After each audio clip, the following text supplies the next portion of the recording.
Hi everyone and welcome to the Great Aussie Hike safety briefing for our Blue Mountains event. Great Aussie Hike acknowledges the traditional owners of country throughout Australia and recognise their continuing connection to land, waters and culture. We pay our respects to their elders past, present and emerging, especially the people of the Darug and the Gundungurra, who are the traditional custodians of the land on which we will walk on. We would like to begin by thanking you all for being part of the Great Aussie Hike program and challenge. Please remember that we are running an event in the Great Australian Bush and relying on many volunteers or volunteer services. So everything is subject to change. By this stage, very little should actually change, especially given the forecast for the next 10 days, but it's always important to keep this in mind. Hi, my name is Luke and I manage the course and operations. I'd also like to introduce Anna, who is the founder and program director of the Great Aussie Hike and will also act as our host for this evening. We will have a question and answer section at the end of the session. I'll also be answering any questions in the chat bar as we go through. Good evening, everyone. Let's begin with my favourite quote that sums up getting ready for the Great Aussie Hike. Failing to prepare is preparing to fail. There's one piece of advice you take from tonight and everything else we've given you in the lead up is that your success and experience throughout the challenge will be largely determined by your preparation. Make sure you use the resources that have been provided, such as the online info sessions and the participant info guide. One of our biggest concerns is when we hear participants say, I've done similar events many times, so I don't need to go through any of the info, or more scarily, that they know how to get around the rules and the safety procedures and do what they want to do. It's important to learn the Great Aussie Hike way. As we have so much to get through tonight, we won't be going over the topics covered in earlier info sessions. These are available to watch on YouTube and links are available in your participant information guide. So let's have a chat about Challenge Day. For those of you who aren't aware, the Great Aussie Hike is usually held over 2 days. For this particular course, it has been spread over 3 days, primarily because of the challenges that are part of the first 40 kilometres.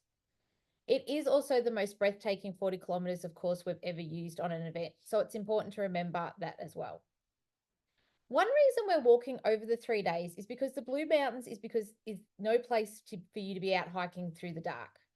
We do anticipate day one will be a slower pace than we're used to seeing with our teams. So one of the most critical elements will be that teams are mindful of this and keep going. There will be times for you to stop and take photos at all the magnificent tourist spots, but please don't stand there for half an hour or you're not going to get to the finish line before dark. Make sure you're aware of the section distances, which are all through your participant info guide, and also the minimum number of members that you need per section. Be aware that the first 2 sections have thousands of stairs as you transverse the gorgeous cliff top. With a minimum of 3 team members required, there is the option for any team members to avoid these sections if stairs are just not your thing. It's also important to note that Luke rates section 3 as the hardest of the course, especially due to this little part here. This sharp little incline here, which is also this little part. It's also one of the most remote locations with limited reception. So you must have a minimum of 4 people walking together along this section. This is definitely an area where you'll need to work together as a team to help each other along the narrow tracks and steep dirt track descents, especially if there has been rain on the days preceding. We spend a lot of day one high along the cliff tops, so day 2 begins by heading into one of the gullies. The problem with the gullies is there is practically no reception. Again, you need to be walking in a group of at least 4, so if something happens with one team member, someone can stay with them, and then 2 team members can continue until they can get reception and call for help. There is reception down there, you just have to walk around to find it. This means also that no one is ever alone, which is a really important part of the Great Aussie Hike.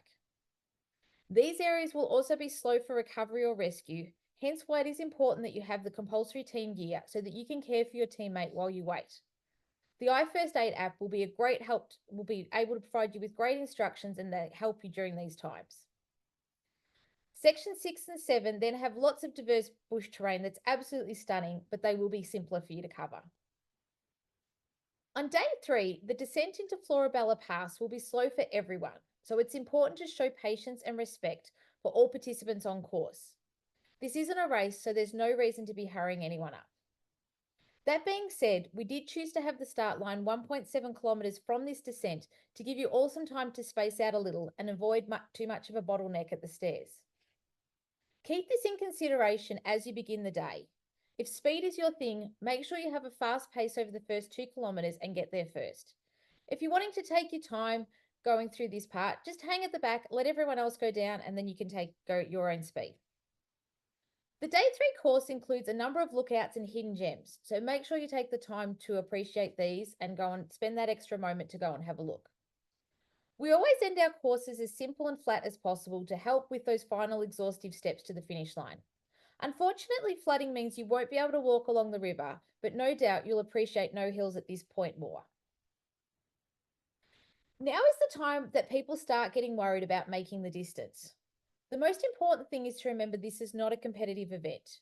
Your team is not disqualified if you skip a part of the course. Our focus is on you spending time in nature with your mates and doing something that strengthens both yours and your mates' mental and physical well-being. Our planning is centered on you being able to do this safely. If you can walk the entire distance that you've signed up for, that's amazing. Fantastic. We'll be there to cheer you at the finish line. If not, just have a talk to us. Please don't try and find shortcuts or ways around things that could actually put you and your teammates in danger. The Blue Mountains is a tricky area and we've worked really hard to make sure we find safe ways to do it. In addition to that, we have found some shortcuts that we've developed for teams that may need them. Mainly they're focused on getting people on day 1 home before dark. These are all available to you. You just need to talk with us on the day so we can provide you the maps and the information. It's vital that you always talk to us first and take one of these routes so that we know where you are and what's going on. Don't release them willy-nilly so that everybody can be all over the place. You can talk to us at one of the wellness stops or with Luke and Erin, who you'll meet on the day, who'll be out on course looking after you guys. It's also important to remember that for those teams who have a registered support crew member, they can be a great backup if something doesn't go to plan on the day. And this does happen. For example, you might have someone who needs a rest or there's someone who gets injured. So you can swap out and that person can become the support crew and your support crew might jump on course, might even be 5Ks just to help you get through a tricky situation. All support crew are already registered. We have their medical info. They have a race bib. So it's very easy for us to sub them into a section, even for those small distances. So definitely make sure that support crew pack some items to help out if need be. It's very common at events that everyone's watch reports a different distance. And this can often be explained by walking around wellness stops, venturing off course to a lookout, or simply not taking the most direct pathway along a track. However, the Blue Mountains throws some extra challenges into distance recording. There's a whole big spiel that we've learned about satellites and bouncing off mountains and all that sort of stuff, but it is a little trickier. We actually had Luke and another of our team walk section 5 side by side. And when we overlaid their recorded Strava walking paths, it looks like they were actually hundreds of meters apart and they'd actually walk 2 kilometers difference, even though they'd walk side by side. So by all means, record your journey, but trust your course maps because this is what we've spent a considerable amount of time making sure we have got those distances right. And this information will also be provided by the course marshals and the signages around the course. So the first thing you'll do is get to the start line. And there's actually quite a bit to do here before you do hit the course. It means if we're departing at 5:30, 7 o'clock or 7:30, that's not the time to turn up. You need to come before that. In saying that, don't come too early. There's no need to be there an hour before. The mornings, especially that first morning in Katoomba, is going to be very, very cold. So it's more important for you to stay warm, stay in your bed, Keep yourself going. Keep warm, and then come half an hour before is more than enough time. The first thing everyone needs to do, no matter what distance you're participating in, is to go through the compulsory gear check. This can't be completed until all your team members have arrived. So again, if some team members are there and some haven't, go and do some of the other things. Grab a coffee, go to the toilet, that type of thing, then come to us as a whole team. We'll be checking your individual gear items and also making sure that you have the team compulsory gear. Next, only your team captain needs to go and grab your team pack, which has got your race bibs in it and your team radio. Again, other team members use this as a time to go and grab a coffee, go to the toilet. The lines for these do get Closer to the start line, the lines for these do get longer. So keep that in mind and make sure you lock that in early. Also make time to have a team photo. This is a really important memento that you can look back and go, hey, that was us at the start line. So all the information on how to get to the start lines and everything that you need is all in your participant information guide. It's really important to remember parking at these sites though. On day one, there is enough parking for our teams, as in our support crew vehicles to come, but there's not enough parking for each participant to come with their own car and leave it there. Also, you probably don't want to, at the end of the day, have to come back and get it. So make sure, please, that you just bring the right number of support crew vehicles here or park a little bit away and then walk into the site. Day two, we're actually set up in a car park. So in theory, parking should be plentiful. It won't be a problem at all. The thing on day two start is that there are residential areas, there are residential houses in the area. So we have to be mindful of this and try and just be a little bit mindful that they might not want us all bouncing around at 6:45 in the morning. So what we'll do is we'll do most of our stuff in the car park. We're a little bit away from them. Then we'll walk down the trail to the start line. This trail is in the picture in the circle here, again, in your participant info guide, but we'll have a bit of more signage and we'll all be around to show you where to walk down. Day three has very minimal parking. However, we are right beside the Warramoo station that has a pedestrian bridge that joins the two areas together. So there's loads of parking there. It's great for you to go over and park there and then just walk across the bridge. The 100 and the 60 kilometre teams that have support crews, we will be setting up a drop-off zone in the parking space that we do have available. By that stage, they've probably supported and waved and cheered, and they're like, we don't need to see them go off on another start line. They can pull into the drop-off zone, quickly jump out of your car so that we can get more people coming in. We've also got buses coming in there as well. So we just all have to work together to make it work. For those of you who are catching the 30-kilometre shuttle bus, please make sure you're at the log cabin, which is the finish line at 20 Memorial Avenue by 6:30 a.m. so you don't miss your ride. We did send an email out to you last week with all the details. For any 30-kilometre who didn't purchase a shuttle bus ticket before the deadline, you can still catch the train from the Penrith station, which is close to the finish line, and then catch that to Warramoo, go across the pedestrian bridge, and you'll be at the start line as well. So as we said at the start line, we are checking your compulsory gear. It's really important to mention here that this list does apply to all distances. Yes, 30-kilometre people, that does include you. We often have people saying, I'm only doing the 30K, so I'm assuming I don't need to do any of this. This is a very wrong assumption, as 30 kilometres in the Blue Mountains is not to be underestimated by any means, and you will need to prepare accordingly. You can use the links in your participant info guide to download the Capra app, get the maps, and then make sure that you also save them to offline so that you can use them when there's no reception. We also like you to have the iFirst Aid app that, again, you can use for first aid purposes if you're out on course, and it can also help pinpoint your location. We'll run through that a little bit later on. You need to be able to have the ability to carry 2 litres of water. You must have suitable footwear. Please, no thongs, sandals. We've seen all different things turn up at events, but you're in the Blue Mountains. You need to have proper footwear on. Closed toes. Closed toes, definitely. Mobile phone, please make sure that it's fully charged. You need to be able to call for help, and you need to be able to check your maps. If you have a battery pack, it's not compulsory to have it, but highly recommended that you do carry this, at least one for your team. You need to have some high energy snacks in your pack that are going out on course with you. Please don't just wait to get to the wellness stops for food. You need to have food with you. You need to carry any personal medication. And then the race bib that we give you, you need to pop this on your outer clothing layer so we know who you are. Day one participants, please also make sure you've got a head torch. You'll need this at the start line and for the first little bit of the walk.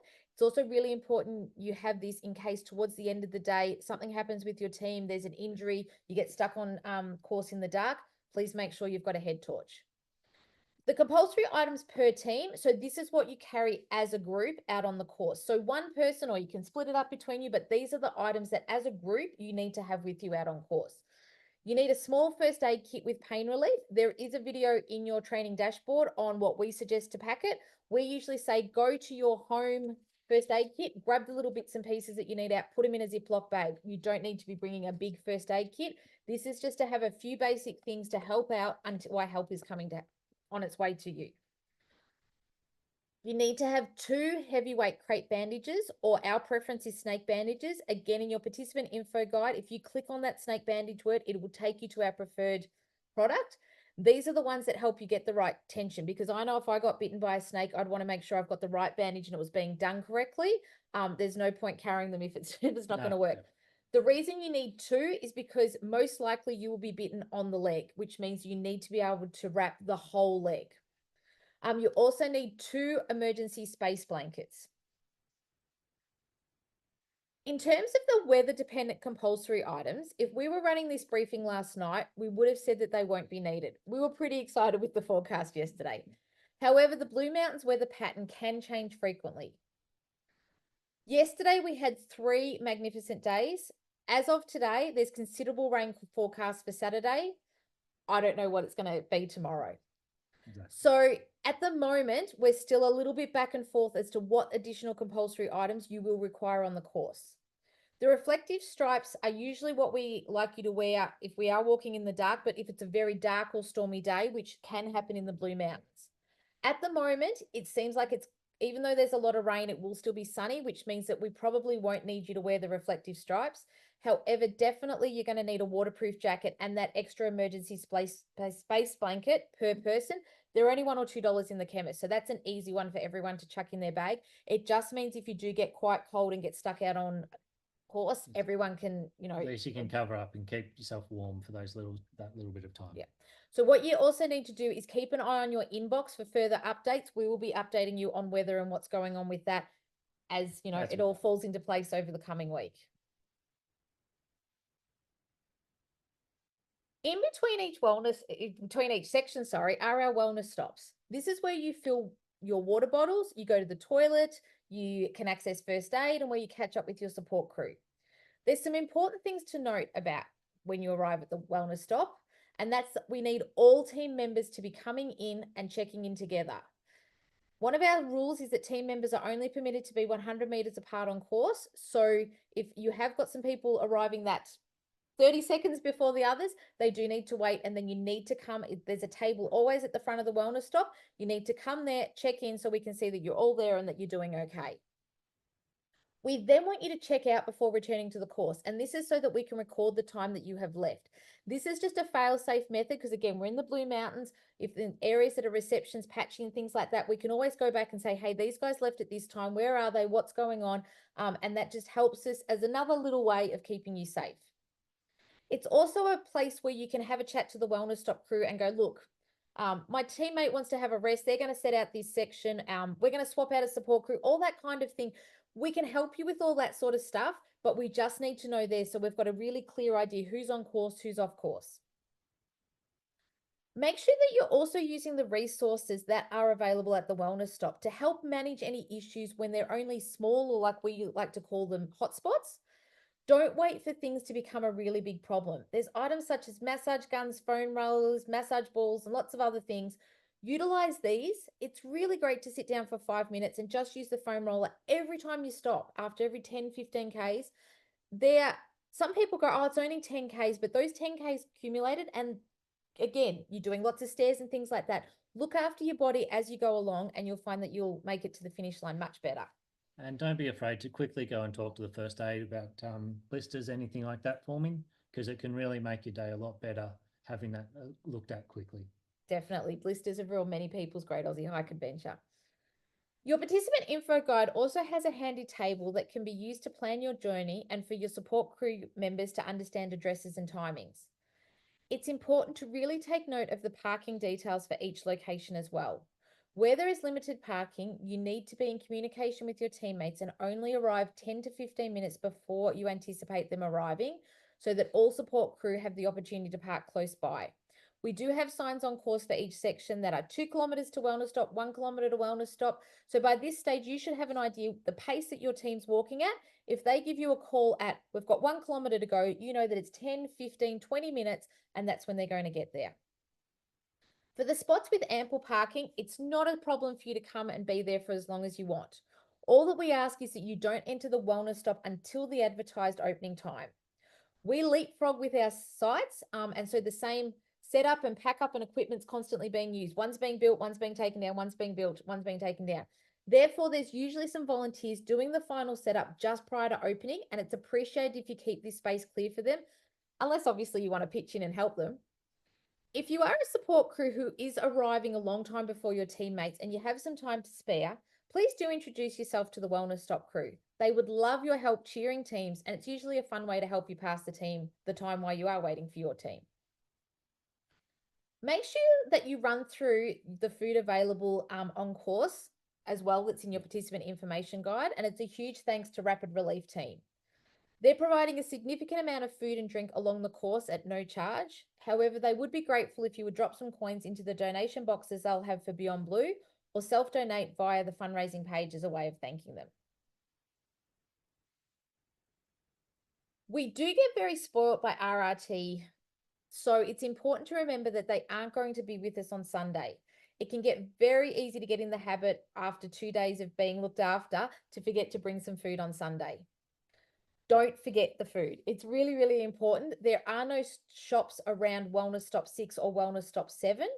The coffee vendor that we've got coming in that will be able to sell coffee and a long list of drinks, and they've got some basic pies and sausage rolls and some muffins and some things like that, but they definitely don't have enough to cater for 200 people. So if you're one of the later teams arriving on site, make sure that you've got some stuff. We don't want them to be sold out and you're going, I don't have anything to eat. It's important to keep eating throughout a long walk.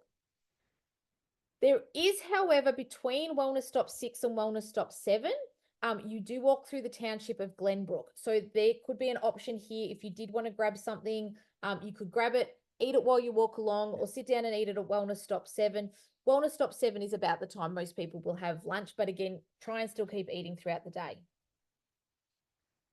It's also very handy for any of our support crew members to read through the participant info guide and have a clear understanding about how things will work on challenge day and how they can best support their teammates. You can also use the course maps to find spots along the course where you might want to catch up and, some extra cheering to your team as they power along. There are some gorgeous locations, and feel free to come and chat to us and get some ideas on the day. Go, look, where can I go out in the next section? Where's a good place that I can see a tourist thing? I haven't been to the Blue Mountains and I want to see a little bit of stuff, and I also want to be able to catch up with my team. One of the biggest things we ask of our support crews is why we appreciate that you are very focused on looking after your own team. It doesn't take a lot to help support all the teams. We're not a big event, so it's easy for us all to work together. Just be mindful about how you can be supportive of everyone. If there's limited parking, don't come in and park your car and do a setup over 3 car parks and mean that other teams can't, access their support crew and stuff. Let's just all work together for a great day. All right, so by now, it's next week that we're all walking, guys, so you should be into your final preparations. For the 100-kilometre and 60-kilometre teams, make sure you check whether your team is walk the distance or share the distance and what the differences is with this. Remember, if you're a share the distance team, there are templates on our website to help plan who will walk and who will take on the support crew duties. In addition to the compulsory gear we've run through, there are a number of recommended items that will make a big difference to your experience. When it comes to clothing, be prepared for everything. Obviously, this can be narrowed down once you have a clearer idea of the forecast the day before or a couple of days before. But again, things can change very quickly in the Blue Mountains. Basically, this list covers everything that when we go out and write courses and check courses, this is what we carry in our support vehicles or with us on the course. It's a really good list to make sure that you've read through, as there may be some things that you haven't already thought about, like small salt satchels. These you can just grab from a takeaway shop, just the little tiny ones, but they're very, very handy if you have a leech that would like to make friends with your legs that you can pour on them and tell them that you don't need to be friends with them. Again, we're going to keep reiterating this, but please use the resources in your training dashboard. Make sure that you know where you need to be at what time and have a plan for your challenge day experience.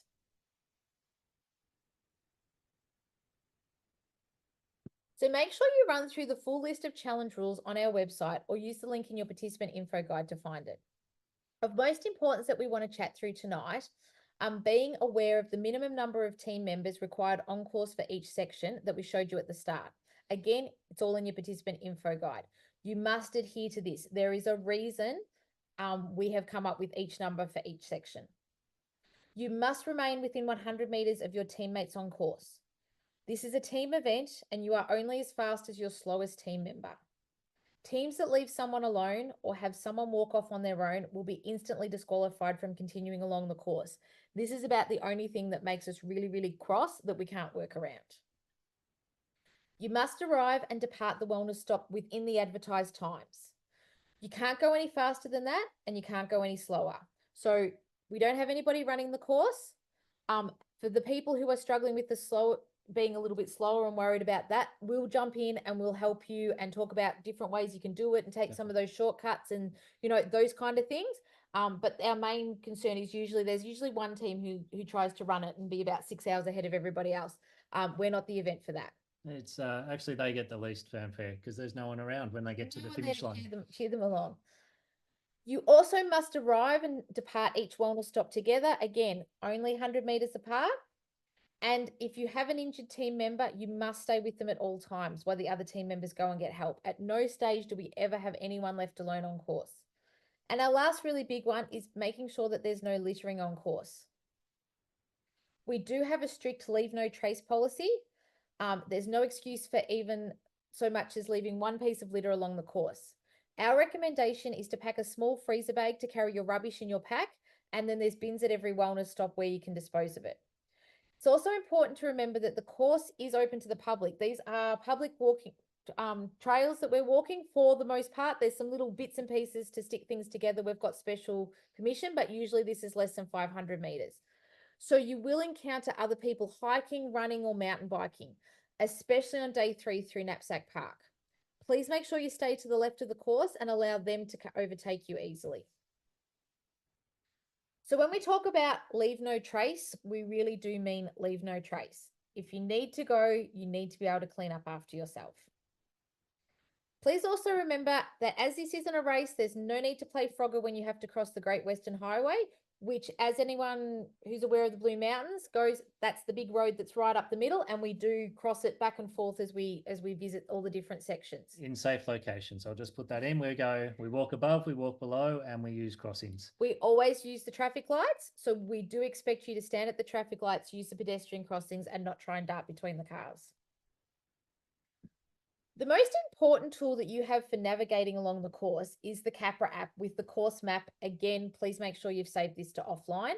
Also highly recommend that you save it with notifications? Something. So if there is a course change, you just get a little notification on your phone going ding, go in and see the new map. We have found that the Capra still works in areas of little to no reception, and it does mean that you have a personal guide in your hand telling you exactly where to go at all times. There are instructions in your participant info guide. How many times have we talked about participant info guide? It's a really important document, guys. And this will go run through on how to set it all up. There you go, send me alerts. That's the word that we needed to use. In addition to the Capra app, there are course markings to help guide you. Remember, these are only in addition to Capra, as we do get members of the public who remove or change them. And even at our last event, the lead team mistakenly decided an arrow was in the incorrect way, so they changed it and sent everyone off course. Make sure you regularly check your Capra app, especially if you're thinking, hey, this doesn't seem right. For signage that is on course, we have yellow ribbons that you follow, directional arrows that you turn at, and either celebrate or swear at the distance indicators. For the areas of the course with limited reception and that are deeper into the bush, there will be extra course marking. Lots of these little yellow flags will be put out. For areas around town with great reception and that it's very easy for you to follow your map, there will be minimal signage and an expectation that you are using your Capra map. Moving on to safety considerations, it's important to understand what your unique individual event number is and how to determine what your team member's number is if an incident occurs. The first 3 numbers on your race bib will be your team number. That's these ones here. The number after the dash is your individual number. So for this, the team number is 308 and the individual's number is 7. So if you were referring to yourself to the event control center, you'd say, I'm team 308, number 7. Or -7. -7. We'll Sounds probably good. understand We'll what you that. do. So these are numbers that you can use when communicating with the event control center. When you're checking in and out of wellness stops, it'll be, I'm going to go and check in team number 308. So you'll get to know your number pretty quickly because you use it a lot. We also can't stress enough how dangerous it is to change team members without telling us. This means Peter can't turn up, so Billy decides to come in his place and you guys just give him Peter's bib, he puts it on. We think that he is Peter. We don't know all of you. We actually know this Peter, but we don't know the rest of you. If something happens, an ambulance or first aid will treat that person based on the medical information that is linked to the bib. This person is also not an official participant, so isn't covered by our insurance. Please instead have a 2-minute conversation with us and let us do something to help transfer the person over safely. Each team is also given a radio which needs to be carried on course at all times. If you're swapping walkers between sections, please make sure that it is swapped and stays on course with the team. Again, it's also important to remember that if you're swapping and that person's carrying the compulsory team gear, to make sure that the first aid kit and the snake bandages go out as well. The instructions that you're seeing here are printed out and given to you with your radio, so you don't need to memorize anything.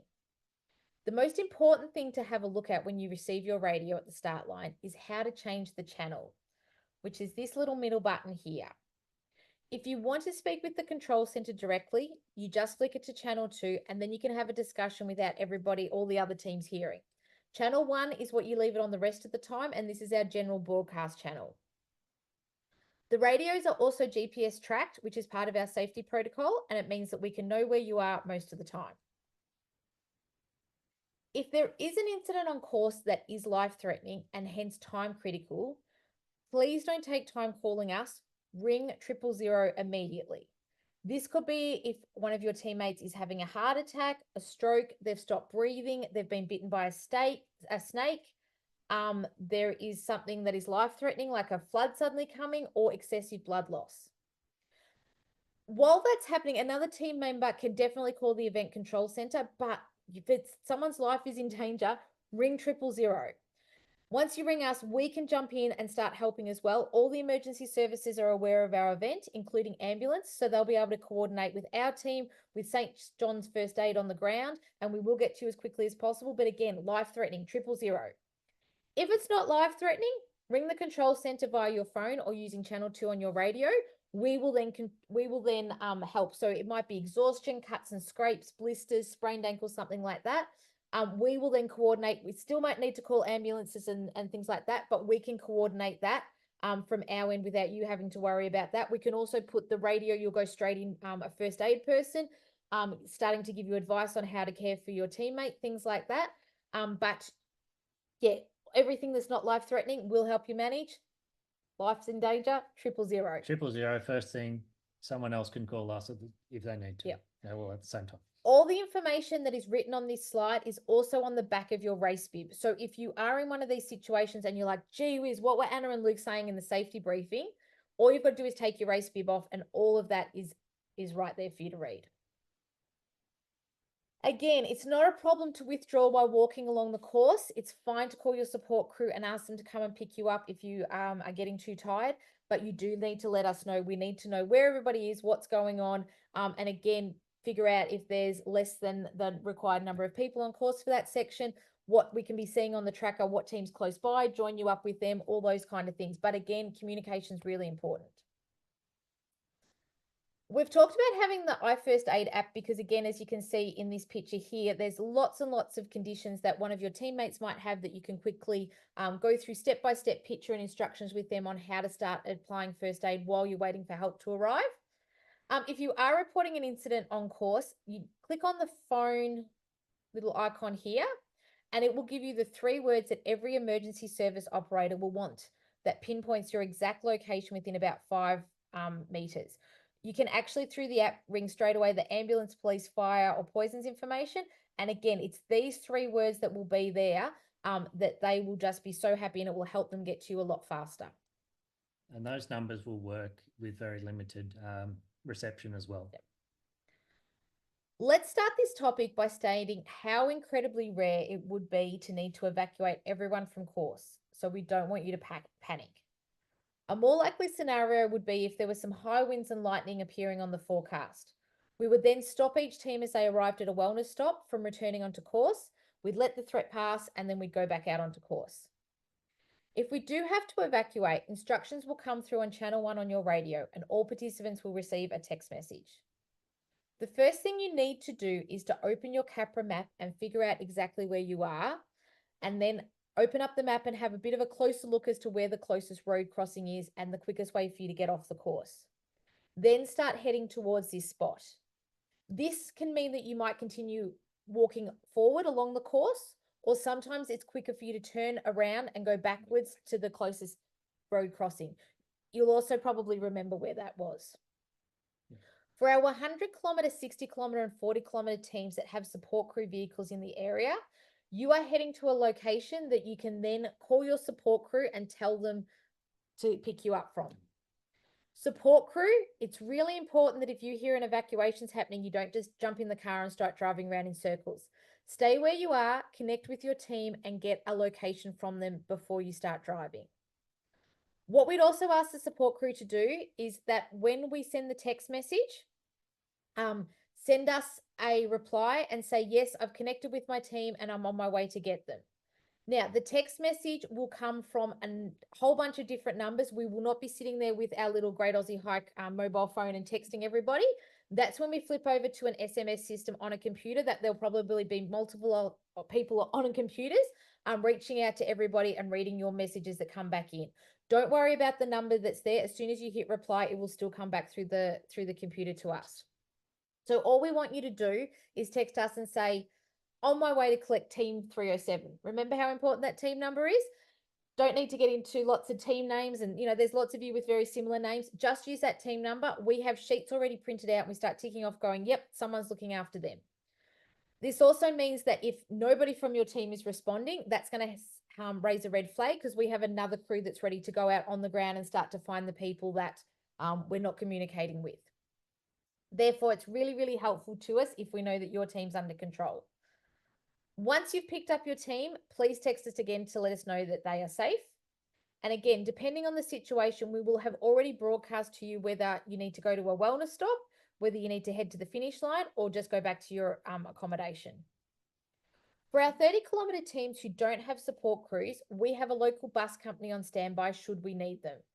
They will send out buses to predetermined locations around the course that will obviously change depending on how far along the course. Again, if we're evacuating and everyone's only in the first section for the day, the buses are just going there. If it's later in the day and you spread out over 2 or 3 sections, there'll be more pickup points. Again, the same as what we said before, open that Capra app and get a really clear understanding of where you are. The bus pickup points, depending on where we are down the course, will then be sent through to you.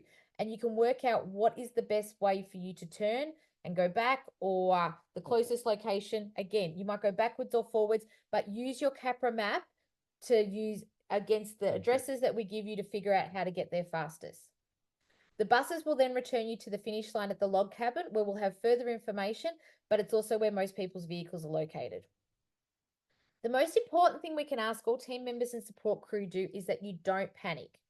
We will risk making a wrong call to evacuate a course than to leave it too late to get everyone off safely. We're very conservative, and as we keep saying, your safety is our number one priority.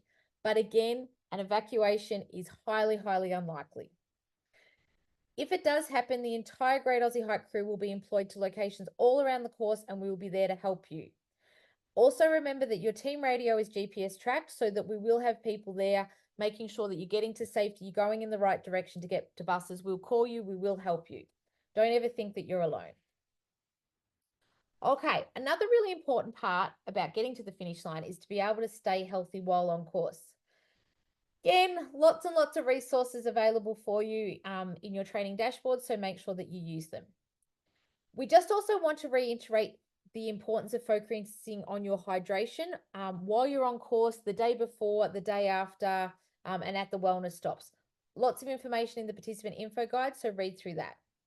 There potentially, we know we've talked about the rain, but there could also potentially be some warmth and humidity over the 3 days. which is where you'll need to be extra careful with your hydration.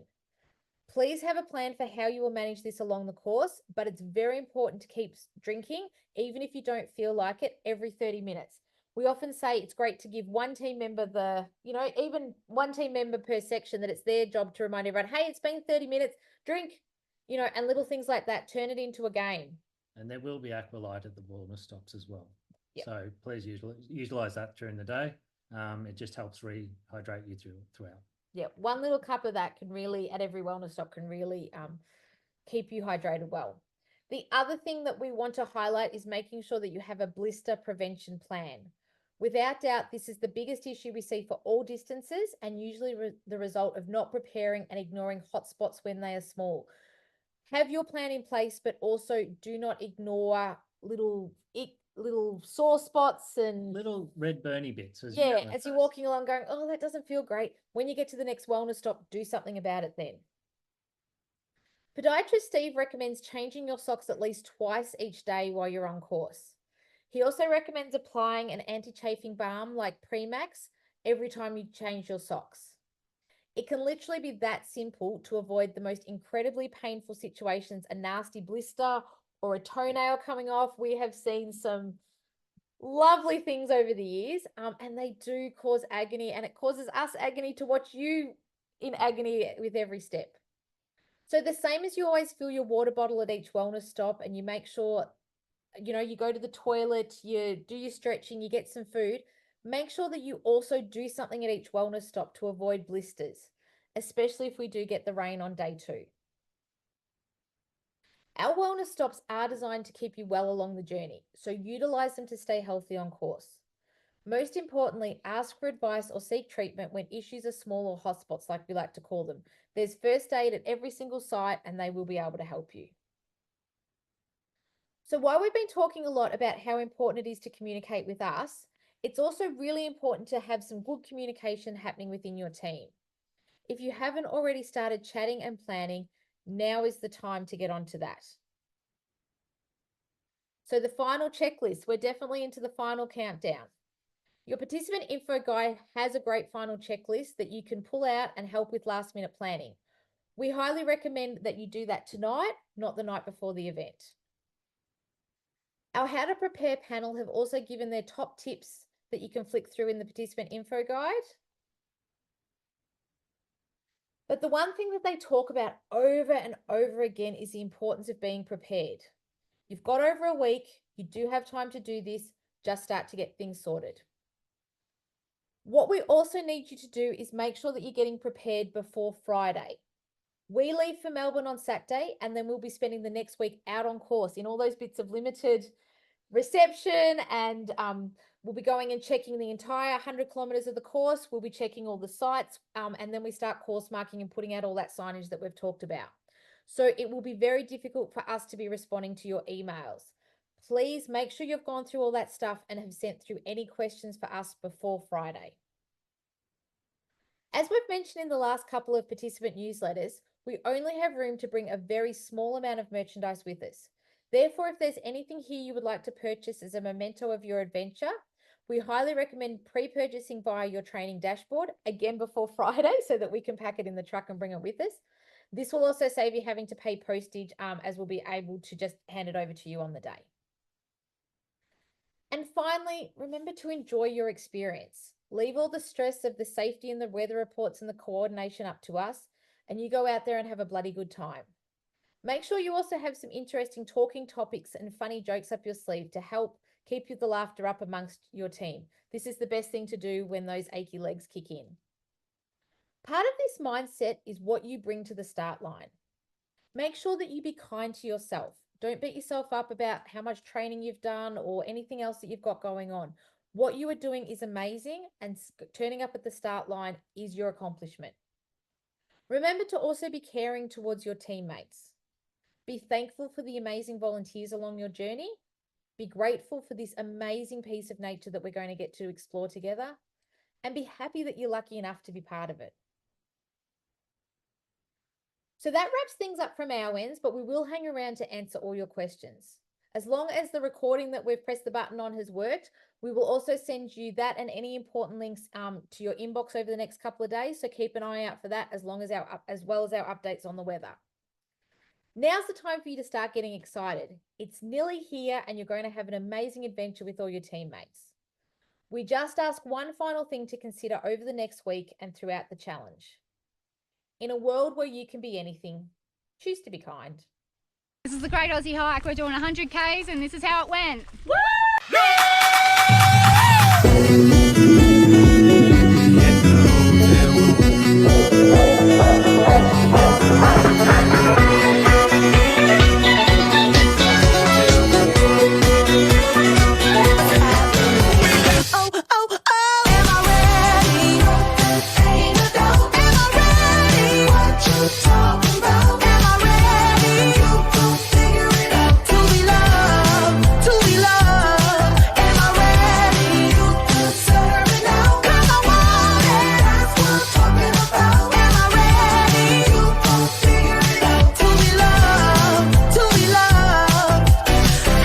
Supposed to love somebody else when I don't like myself. Like, ooh, guess I better learn to like this. Ooh, it might take my whole life just to do.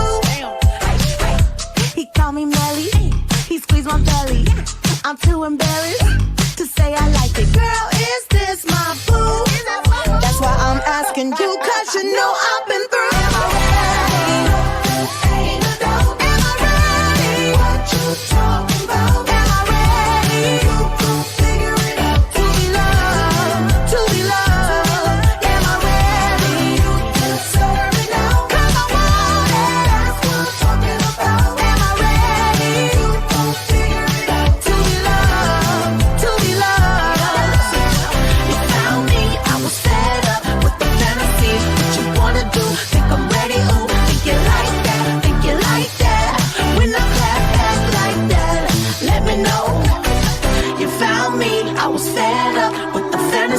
What you wanna do? Think I'm ready? Ooh, think you like that? Think you like that? When I clap back like that, let me know.